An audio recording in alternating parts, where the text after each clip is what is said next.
नमस्कार, आप देख रहे हैं विकासनामा न्यूज। आपके साथ मैं हूं राशि। आइए खबरों की शुरुआत करेंगे। ग्वालियर से खबर, जहां खेल मंत्री यशोधरा राजे सिंधिया का बड़ा बयान, विधानसभा में प्रचार करने से इनकार। यशोधरा बोली, अगर चुनाव प्रचार करना हो तो अपने लिए कर लेती, मैं ही खुद खड़ी होती। मैं अम्मा महाराज के नैतिक मूल्यों पर चलने की कोशिश कर रही हूँ।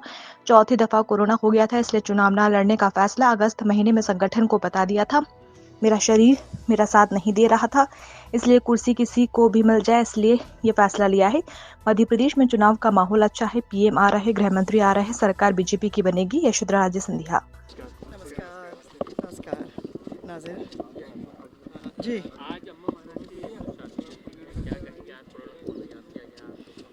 नहीं, ये एक समय होता है जहाँ उनके सब शुभचिंतक, वो उनकी जो प्रेरणा लेते हैं उनसे। ऐसे भी हैं इस लाइफ में जहाँ सिर्फ पॉलिटिक्स से जुड़े नहीं हैं, पर राजमाता साहब की जीवन शैली की प्रेरणा लेते हुए अपना काम करते हैं। तो उन सब को मैं आज इस दिन पे बुलाती हूँ।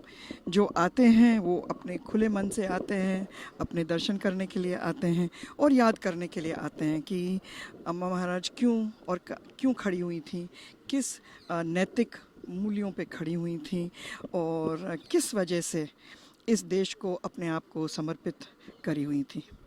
लेकिन कुछ लोगों ने आप उनकी कुर्बानियों और आपकी कुर्बानियों को भी बहुत याद किया। नहीं, वो तो अभी भी वो विधानसभा चुनाव में उस जिस तरह से आपने नहीं, मुझे आप शर्मिंदा कर रहे हो ऐसे कहते हुए। कहाँ अम्मा, कहाँ मैं। हम तो कोशिश करते हैं कि उनके नैतिक मूल्यों पे चलने के लिए।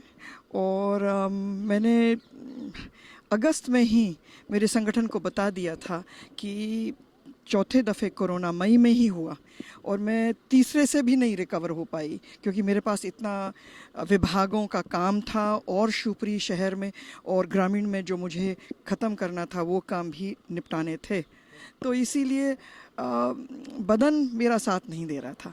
हमें क्या है कि मैं बहुत मेहनत करती हूँ और अगर आज चुनाव है तो चुनाव में भी मेहनत करनी पड़ती है, दौरे करने पड़ते हैं और दौरे मेरे से हो नहीं पा रहे थे। तो अच्छा है ना कि सही बोलें और कुर्सी किसी और की बन जाए, कोई और चेहरा आ जाए। ये भी एक दिशा भी दिखा देती है कि कुर्सी हमेशा नहीं रहेगी। अगर मुझे प्रचार प्रसार में निकलना था तो मैं तो खुद अपने ही प्रचार प्रसार में निकल आती और मैं ही खुद खड़ी होती। अभी तो आप लोग एक स्कूल शुरू करो जिसमें आप हम पॉलिटिशियंस को सिखा सकते हो दिशा कौन सी होनी चाहिए। Thank you. सरकार को लेकर क्या सोचते हैं इस बार, किस तरह का क्या रहेगा मध्य प्रदेश? अच्छा ही रहेगा, माहौल अच्छा है और बढ़ता जा रहा है।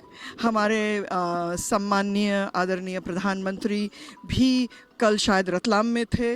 ग्वालियर के भी दौरे होंगे, सब दूर दौरे होंगे उनके और गृह मंत्री जी के, और मुझे लगता है उससे माहौल और बढ़ता जाएगा और लोगों की जो विश्वास की जो बात है ना, वो विश्वास बढ़ती जाएगी। धन्यवाद आप सबका। अब मैं अम्मा के लिए आई हूँ, कृपया